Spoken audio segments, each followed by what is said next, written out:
All right, guys. So this is the last video that we're doing for this assignment to go over stuff that we've already done in class. We've already done our jump, our fall, and our run setups.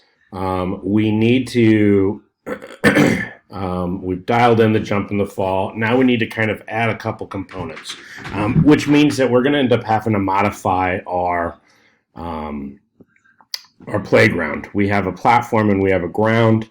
We need to build in a coyote jump. And what a coyote jump is, it's based off of like old Wile E. Coyote, like running off a cliff when he's chasing the roadrunner. It's based off of those cartoons.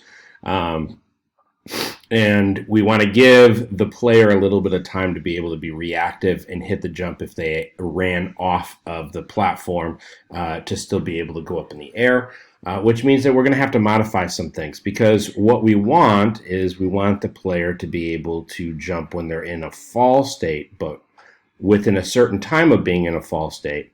And we want to make sure that they're not able to do it right after they jump, because if we don't fix that, then when we transition from a jump state to a fall state, and then we are able to coyote jump, then we basically have a Flappy Bird game type scenario. So we need to kind of fix that to allow us to be able to have a coyote jump.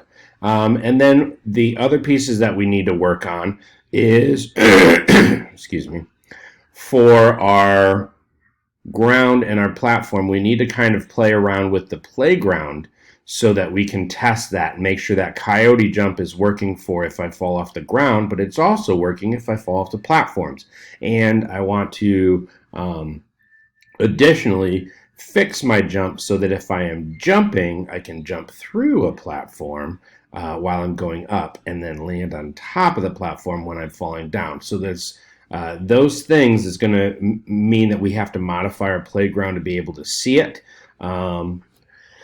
And then after that, we can further dial in our jump and our fall and our states, and we'll have forward momentum. And then we will basically have our mechanics done so we can start actually plugging things into our game, like adding the animations, the platform, work, building and scores, and things like that.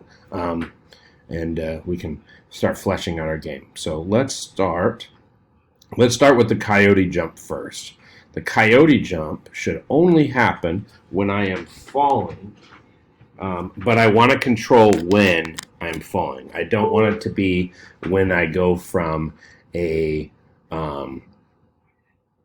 jump to a fall. I want it to be when I'm going from a run to a fall. So that means that I run off the platform.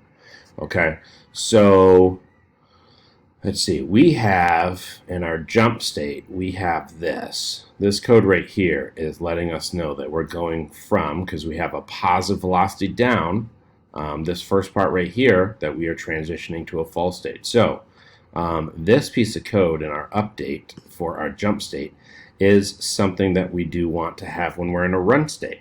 Okay, so I'm going to copy this. I'm going to go to the run state, and I want to put this in my update.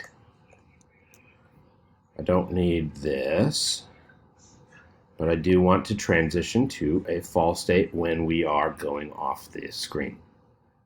Okay, so that little bit of code in the update, that will allow us to transition off when we're in a run state. With our fall state, we can make a couple changes in here.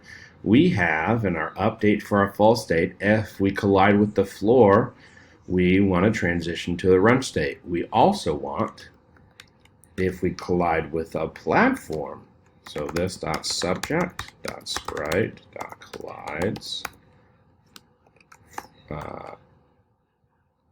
platform, and that should allow us to, if we collide with either one of those, we go to the run state.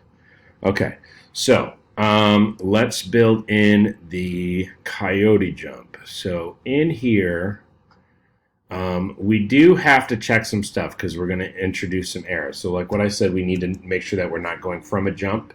So that means that my finite state machine actually needs to have a little bit more of a memory.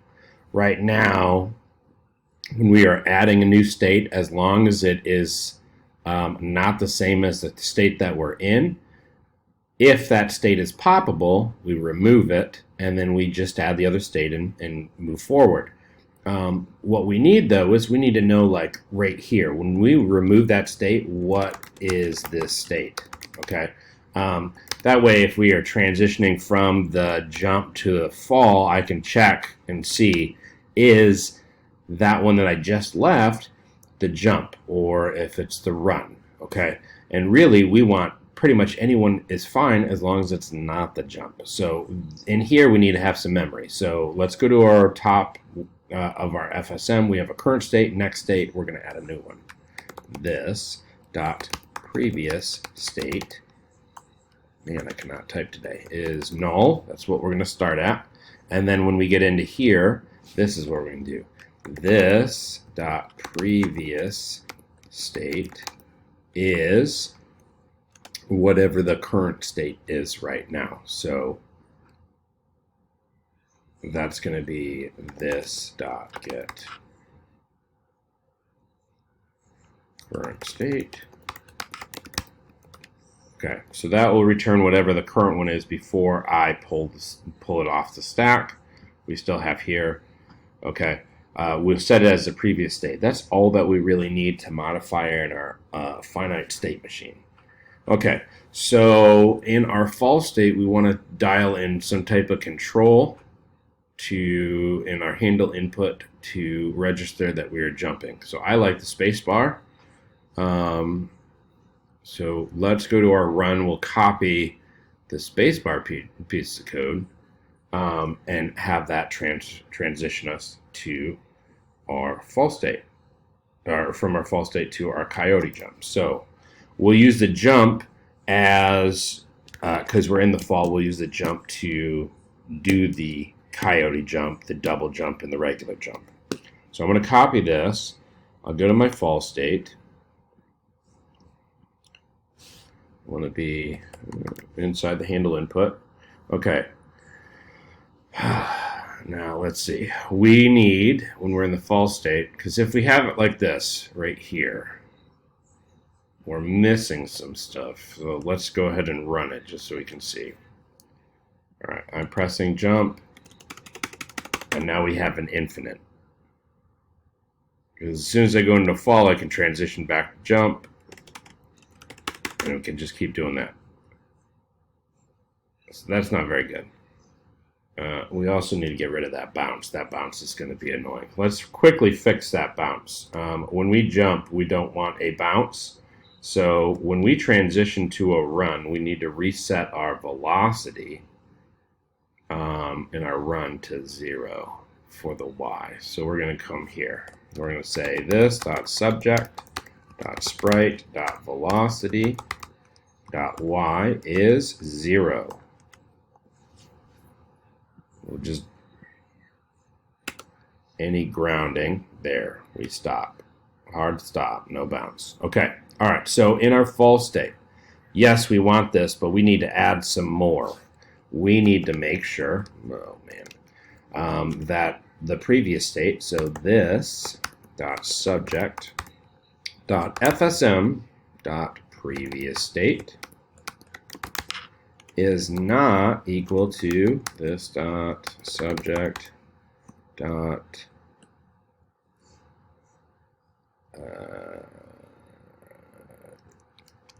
jump state. Okay, as long as that is true, we should be able to jump.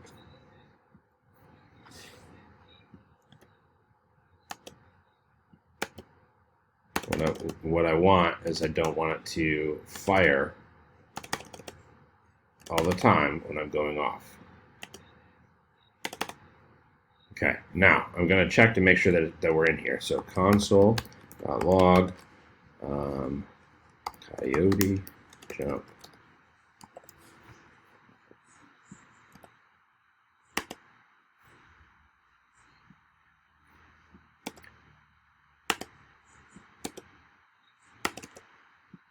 So I don't see it yet, so that means that I got to double check some stuff. We got to make sure that we're getting the right previous state and that is true. So inside of here, let's just check what when we're in the handle input what the previous state is. This dot subject dot FSM. I might be typing it wrong. So something like this is easy.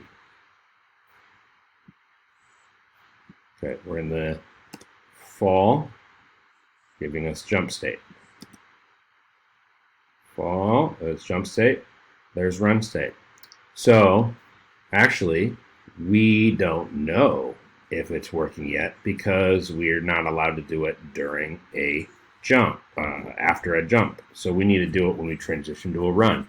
So actually, we got to start modifying our sketch now. Our floor and our platform should start moving. So what we're going to do is in P5 Play, there are camera controls. Okay, there's a camera that's set up by default at the very center of our canvas. Camera can be moved by its X and Y, or we can do a move to function. So here they have an example, and they have the camera's X is the player's X. So then when the player is moving, everything looks like it's moving to the left. It's not. It's actually stationary. So those positions are staying stationary.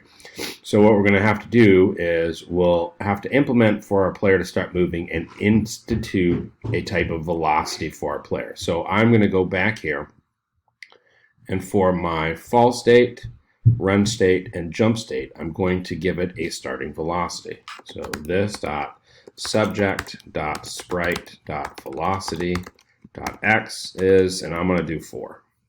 I'm going to copy this line of code, and I want this to be for my jump.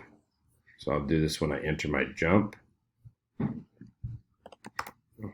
I'll do this when I do my run. So now we have that idle. I'm in idle right now. Now I'm moving. Okay. And we see when I click jump, I'm moving forward 4. When I start falling, I'm moving forward 4 on my X.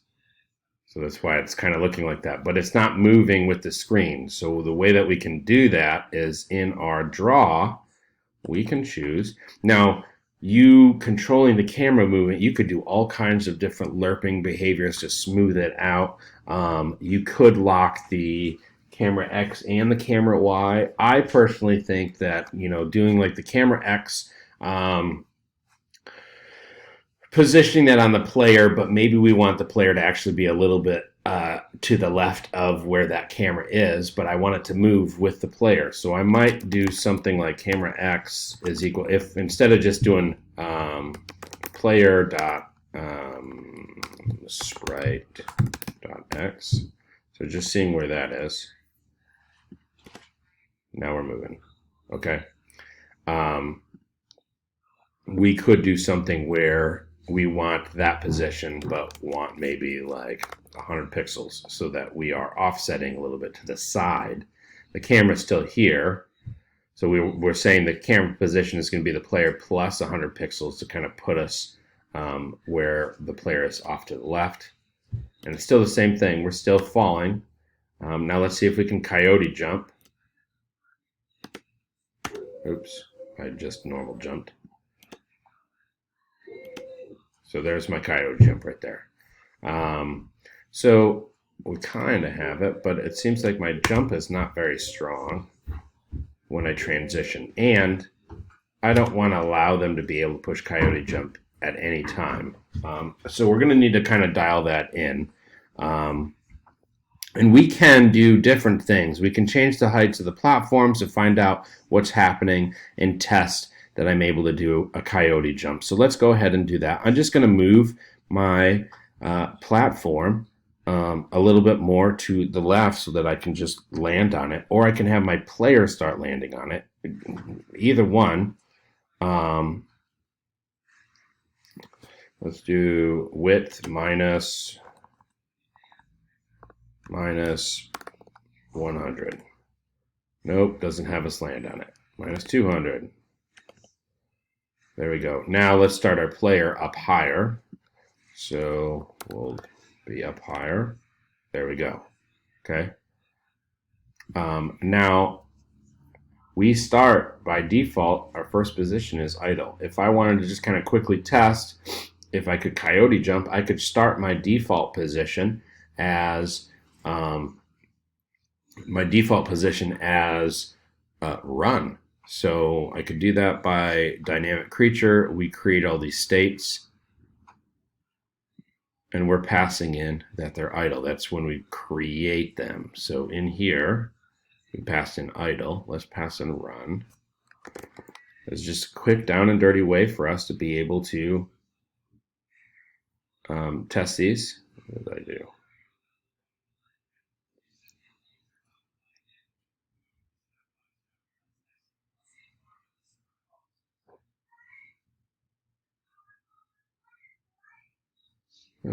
Doesn't like it because we didn't pass in a state.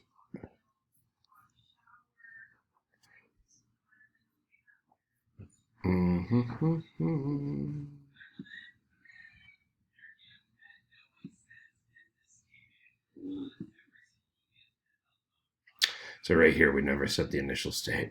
So that's silly. Put a break there. And then we can do another case run would be this dot fsm dot set initial state. We'll set it to this dot run state. Man, cannot type today. Clean up that. Okay, so we now have a new case.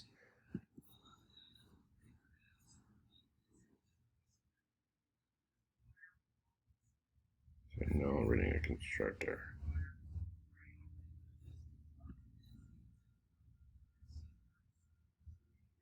Run state is poppable, so that's why it's giving me an issue.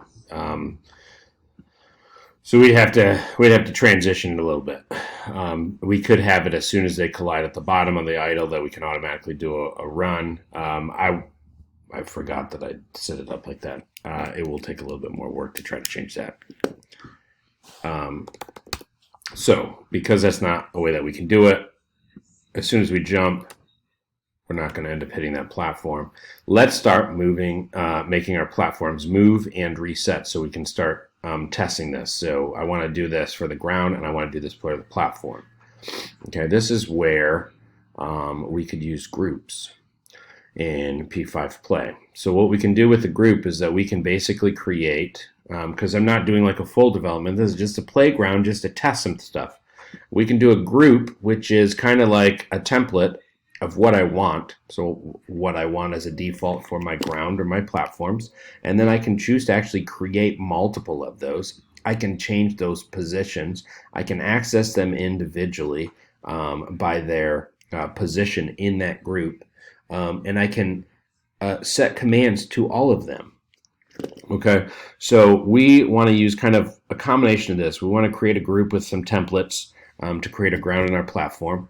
We also want to use some arrow setters so that when we create an individual ground item, when we create one, so we can set how many we want by the amount, that we can actually let it define its size, height, or position when it's getting built, instead of doing them all at once and having them all have a default value. Okay, the arrow setters allow us to be able to pass things like the order that it was in, implemented in the group. We can use that value to determine its positioning or its text. And we're also going to need to play around with our collisions, because instead of us colliding with a single item, we're going to be colliding with a group of items, which this actually is kind of nice, because instead of me having to check every single item in the group if it's colliding, I can just pass in the entire group and it's going to check all of them. So let's go ahead and do that. We're going to start modifying our floor and our platforms so that we can test it. Okay, so I'm just going to rewrite here, floors, platforms, and I'm going to do this slowly so that we can fix one at a time. So let's do our floor first. and I'm going to say floors is a new group. Okay, I'm just building off of this new group. I can set all of those parameters. So anything that I have set here, I'm going to kind of set as a default. So floors dot, let's say that all my heights are going to be the same. Floors dot h is going to be height -5. Let's go to the next one. Floors dot width. Excuse me, this was not height, that's y. My height would be that 10. My width would be the width of the canvas that I did, so floors dot w is width. Okay, and then my collider, all of the colliders is static. And now I need to do my position. So not all of them are going to be at width divided by 2. Now the way that P5 Play is doing it is that the center, the middle center of the shape is where it's positioning for these items. So here is my floor. Okay, it's doing half the width, and then it's setting that height because it's actually a height of 10. And then it's saying that it's a width long. So it's actually running off into the screen here. So I need to do my x as, I need to pass in an I value. And I'm going to use an arrow setter.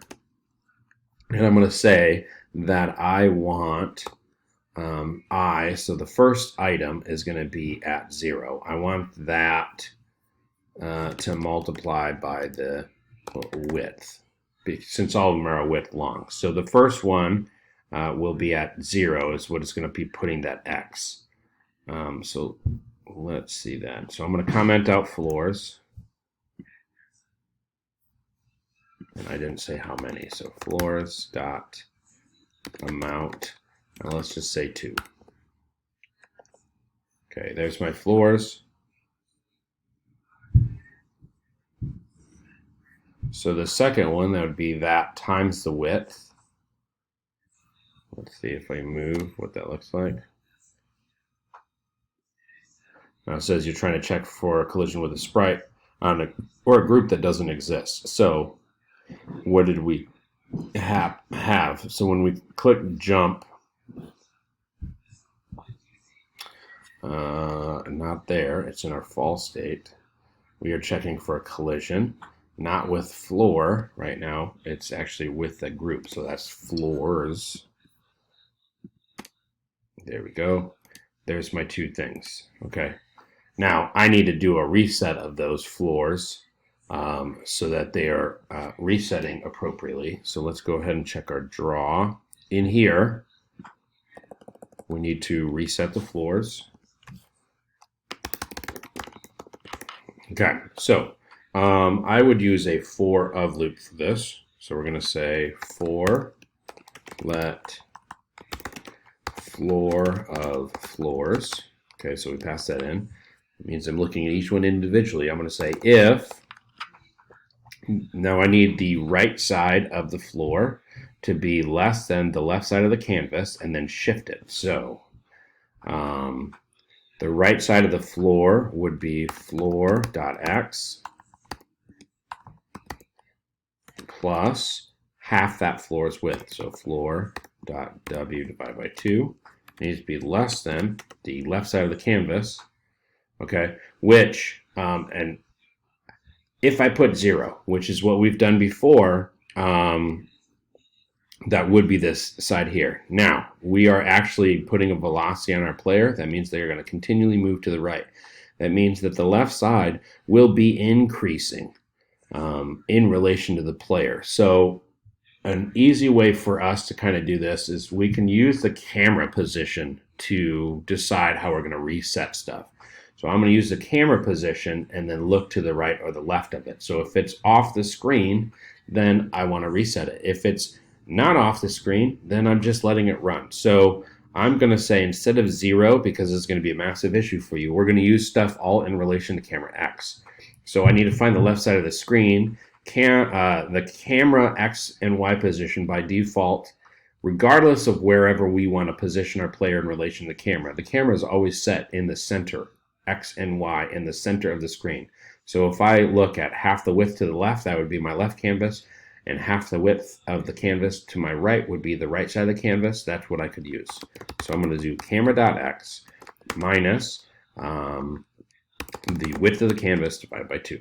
Okay, if that's true, that means that that piece of the floor is off the screen. So then I can reset my x, which would be the right side of the canvas. So that would be camera.x plus width divided by 2. Okay, plus I need the right, I need to do the left side of the canvas.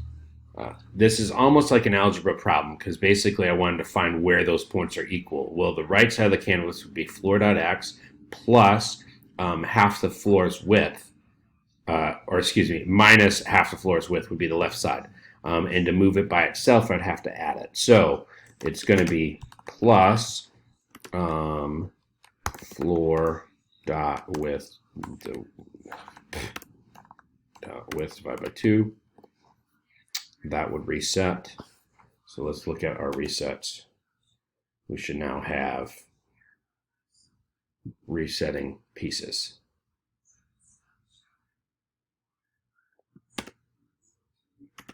Okay, now if I wanted to add any type of gap just to be able to test, it's automatically typing when I just hover. If I wanted to add, that would be something like here that you would add. There would also be something here that you would add, like a little bit of magic of spacing. There's many different ways that we could do this. Okay, you could put a prescribed amount of spacing, let's say 50. Okay, and we could do the same here.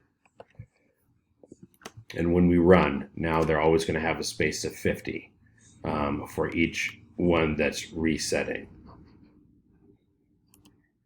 Now, we actually have, I think, a little bit of an overlap. Is why you only see one of them without the other. Now, another way, and we could fix it, but again, remember, we're just using this as a playground. Another way is we want to test out actual distances. So I might want to have variation. I could do this, like random, like say from 50 to 100. But that may not be the best because I may want to control where I want to guarantee that a player, if they're using their player mechanics well, they can jump over that spot, and it's not going to be difficult for them. They're going to have kind of like a predictable landing. That's where I could still use random, but I could use it inside of a list. I could give it some values, like I want it to have no spacing. I want it to have maybe a spacing of, let's say, 50. I want to have a spacing of 150, and then maybe I want it to have a spacing of 200 for if I was doing like a long jump over it. Okay, this will randomly pick one of those values. So I could also do that here when it's resetting. I could give it some random. So there's like a bigger space. There's the smaller space, and we have spaces that are 0. So we can kind of have more of our mechanics time it out. Now there's my coyote jump. So I can kind of test that out. Coyote jump. Okay, so we need to tweak that coyote jump. Let's go ahead and do the same thing with our platform, something like this. We'll do platforms equals a new group. Okay. I want a little bit of variability on my platform height in here. Now I kind of break it up as like I probably want like a top height, mid height, and then I got my ground. So I want to be able to easily jump onto like my mid platform height. So I'm going to do platforms dot y is going to be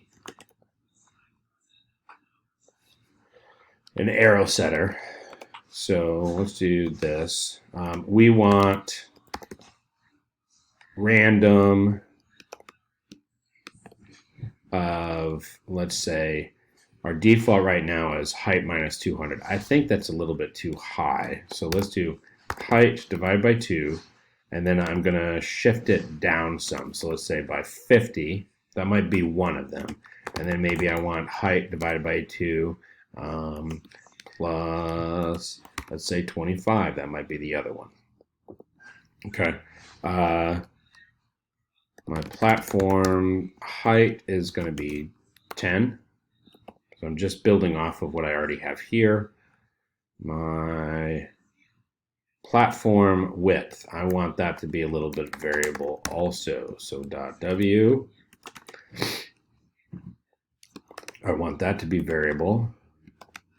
And I'm okay right now with this test if they're going to overlap each other and all kinds of stuff, because again, this is an infinite platform runner. I just need to get some down and dirty setup for checking mechanics. So the width, I want it to be variable. I am going to use the random here. I think that this is a great place to use this. We can give it a couple different widths. I'm going to say I want like a short width. I want like medium width, and then maybe I want one that's close to the size of the screen. So we're going to do like width minus, I don't know, 100. Okay, and then our collider, we need to set that. So platforms.collider is going to be static. If we made it kinematic, it would be affected by gravity.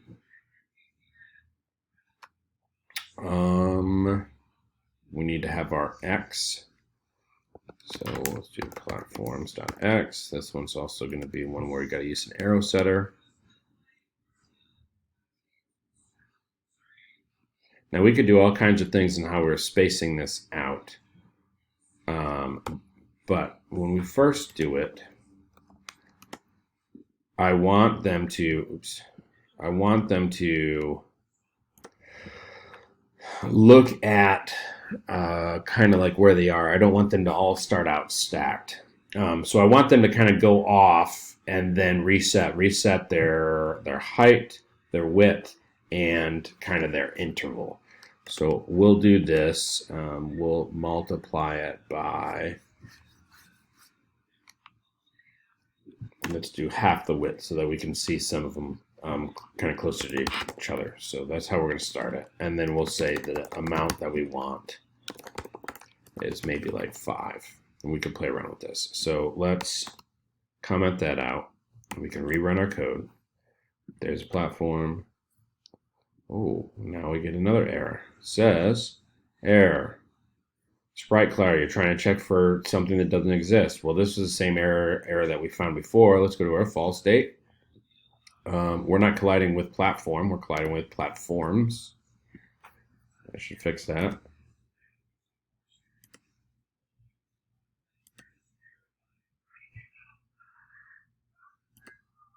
All right, so we've seen all of them. They didn't reset. So now we need to go to our sketch, and here we're going to quickly reset these. So it's going to be very similar to this. I'm going to just copy all of this and do this also for my floor, so, or my platforms. So for let platform of platforms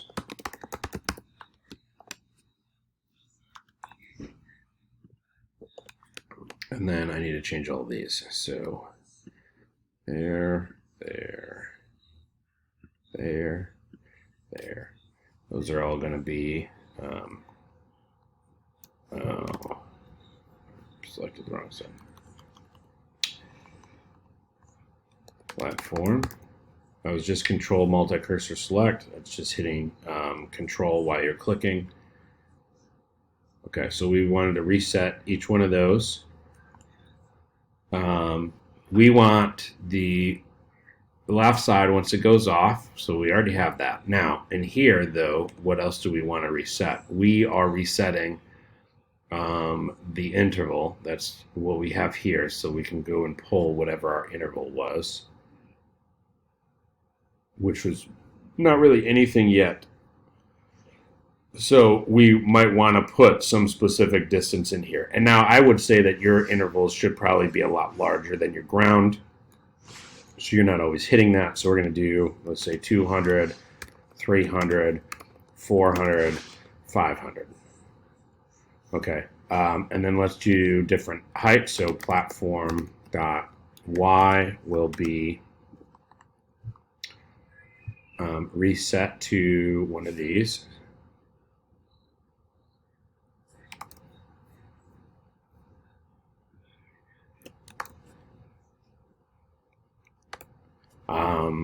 And our actual width of our platform. So here we have 3 different widths. We're going to use those 2. Also reset to here. Platform.w is one of those. Now, when it's at the edge, let's check. I am missing a bracket, I think. Absolutely am. Okay, well, let's watch the reset.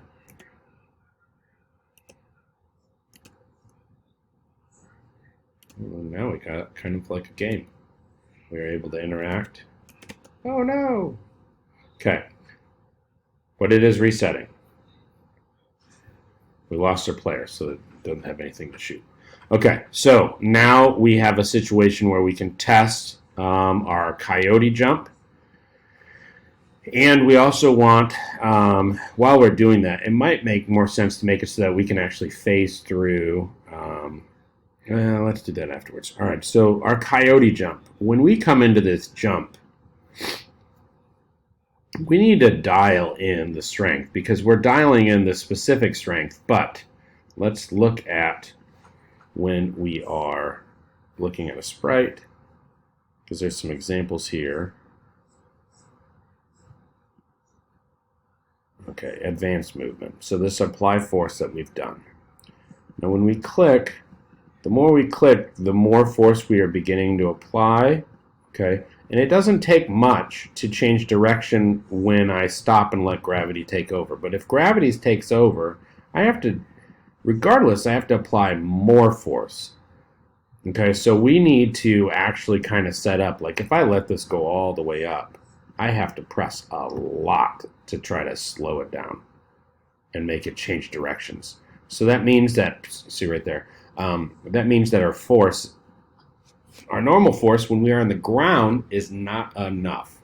Okay, so what I would do is I would check if moving down when going into jump state, apply extra force. All right, now we do already have a piece of code that is already doing that. When we are transitioning from our run to our fall or our jump to our fall, we have this. Okay, so we want this to check if we are moving downward when we're in the jump. We have a positive velocity. I want to apply more force. So if we're going down here, I'm going to use this code. We're going to apply, and let's just test some numbers. I'm going to apply maybe double. And then if I'm not, if I'm just in the normal jump, then I'm applying my normal jump strength. So let's check that out. Oops, jump state is not defined.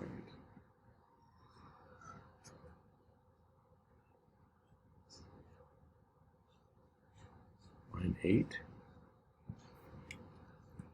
Got a bracket issue. Let's make sure that I'm not doing something silly. Yep, it is a bracket issue. So here,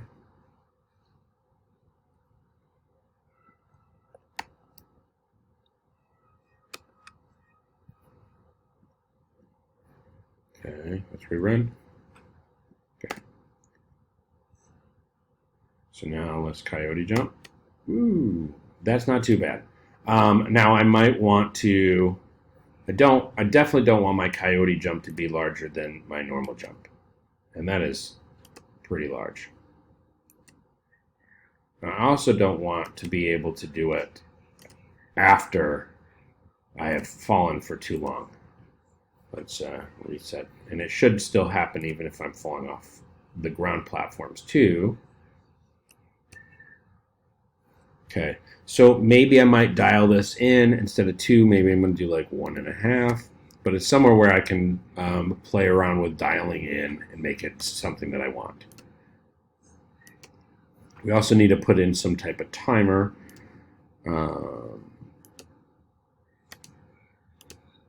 Okay, all right. So let's do that. In our fall state, we need to actually add a little bit more complexity when we are going into our coyote jump. We want to add in a type of timer. Okay. Now the timer would, we could dial in like we want them, about a half a second after they do that action that they can still enter a coyote jump. But past that, we don't want to allow it. So we're going to add some values inside of our fall state. We need to know the time elapsed. We need to know our coyote reaction time. So we could set that coyote reaction time. And maybe I'm going to set that to half a second because we're thinking in milliseconds. I need to know what is my start time. So this dot start time.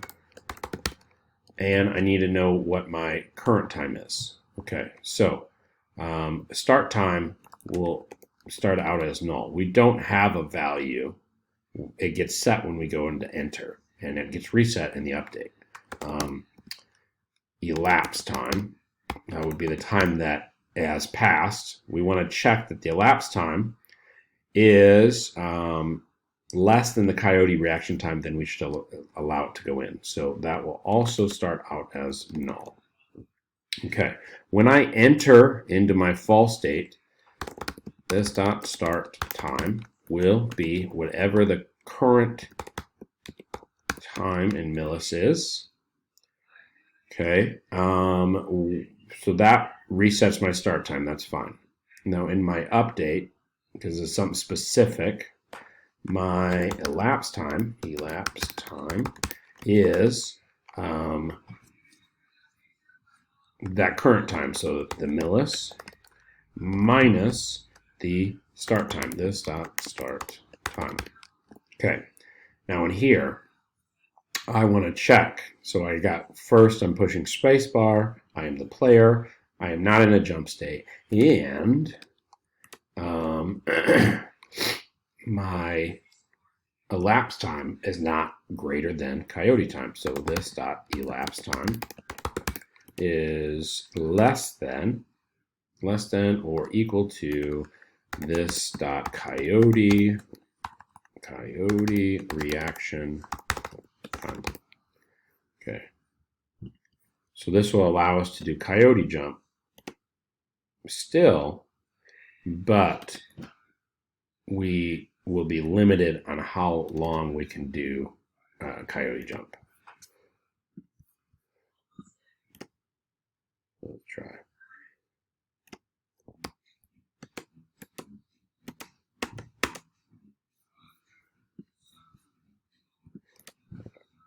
I'll try to do it late. Questionable if I did that before I hit the ground or not. So I pushed it.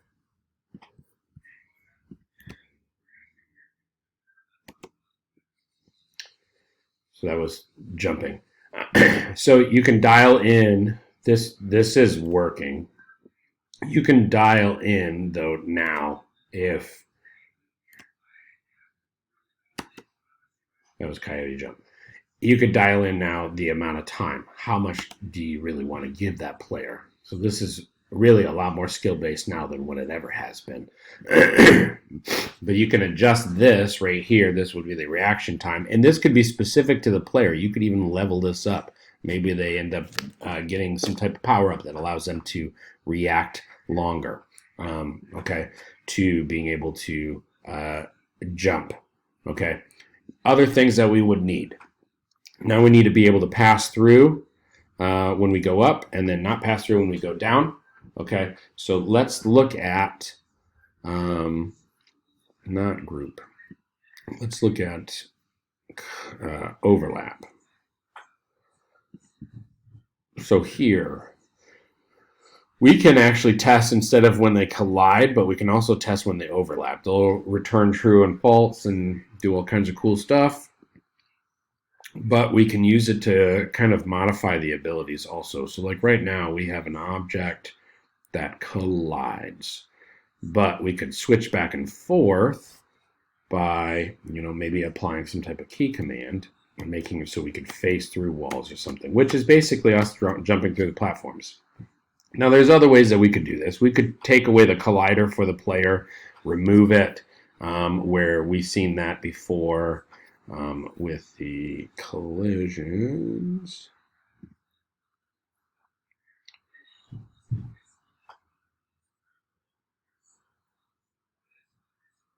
Trying to think where we had it.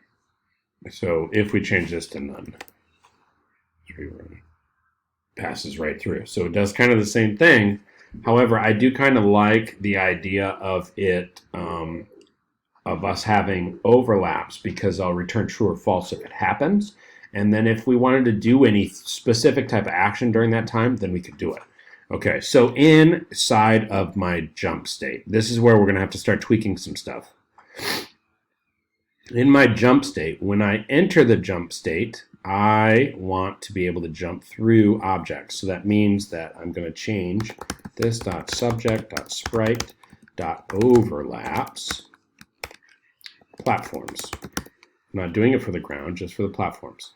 And then when we enter the fall state, we change it back, this .subject.sprite.collides with the platforms. Let's see where we're at with that piece of code. It was really not too hard to implement. I'm still colliding with all of them, but we are now able to jump through.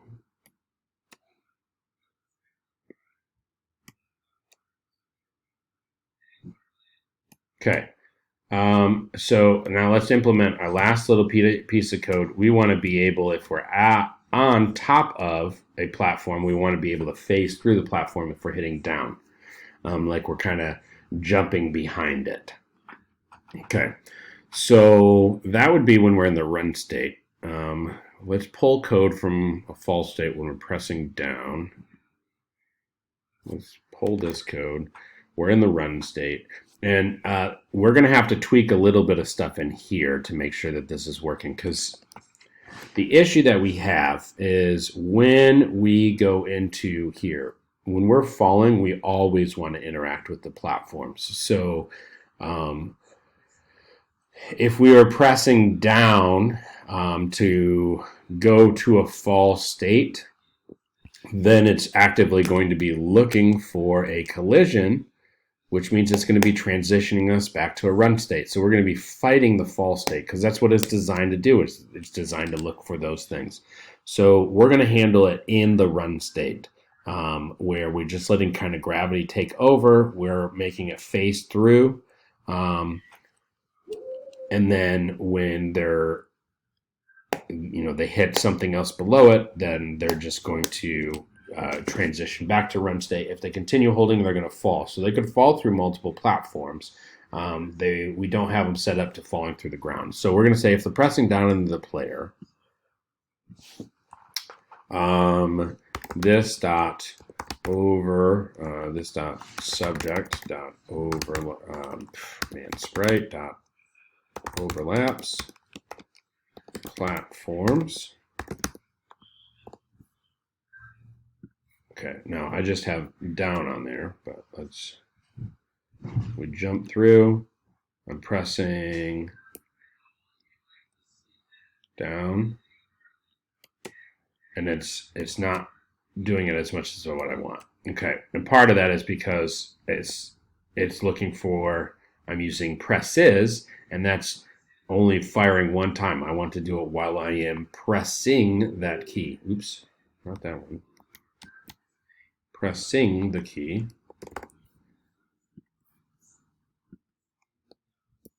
No, I can't do it from the idle state.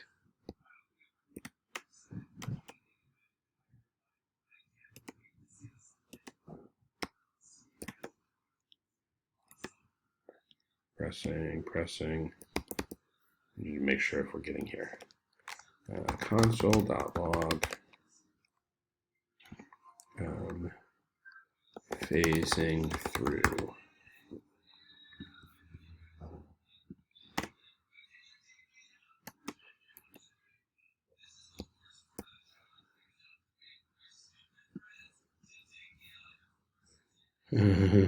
Well, we do know that it went that console. Okay. What did I do wrong? This associates spread to overlaps, platforms.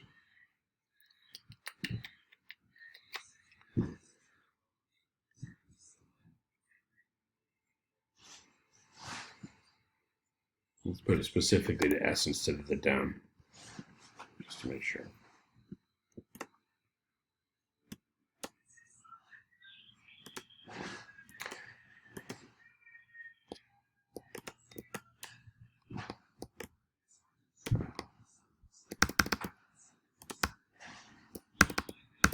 Okay. I don't think we're in the run state.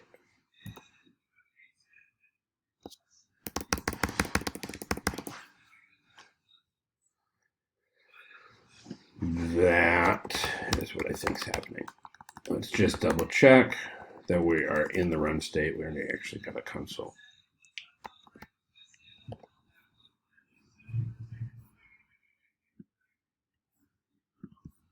Okay. Enter the run state.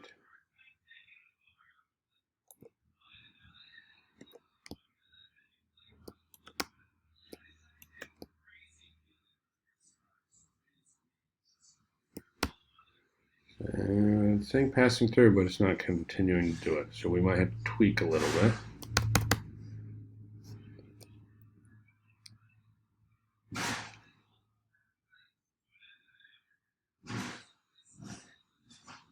I'm still colliding. Okay. So we need to fix that piece. And the error actually is because we are getting a positive velocity. So actually it's in a run state. We have a positive velocity going down. We're transitioning to false state, and then we're immediately colliding, and then we're switching to, because the false state is changing to collides instead of overlaps. So this is one of the only times that I'm going to break where we're actually doing a key command instead of doing it in handle input. For our update, it actually needs to make sure that we are not pressing a key. So not kb.pressing. And let's go back with down, since that's what we originally have.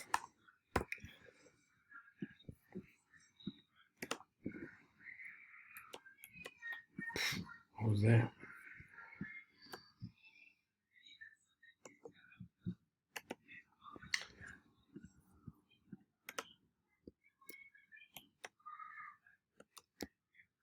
Phasing through.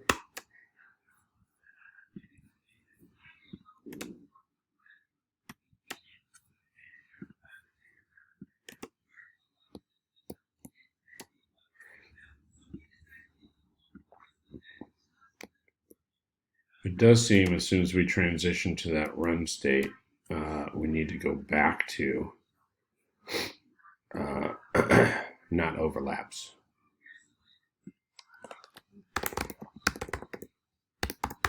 Subject dot sprite dot collides. Platforms. I do see that, but we do have a phase through, which is pretty cool. Phase through. Phase through. Oh no. Okay. So then we just take off our console.log code. We know that we've set it up. And that is really the end of all of the steps that we've done. We've set up rudimentary playground. Now, some things that I might want to make sure, I already adjusted my height, but if I was making way over my height, I need to either adjust the height of my platforms or my jump strength. I need to make sure that I can get to the different levels of my platforms. that I can actually fall through these gaps, or that I can just run over them, and dial in my mechanics. This is like one of the final steps. You will be spending a lot of time doing mechanics. Okay.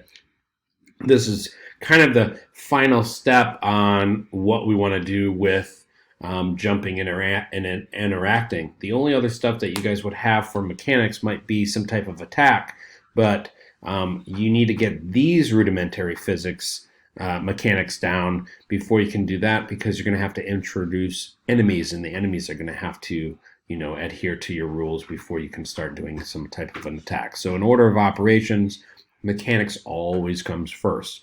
We didn't actually design a level, but we started kind of tweaking, like, what are the distances that I want between my items, my platforms, or my ground, so that I can work with my player, and then I can use that information to actually design my my platforms and my ground. Okay, that's it. After you get all of this done, you guys are going to turn this into 3-4. Good luck. Have fun.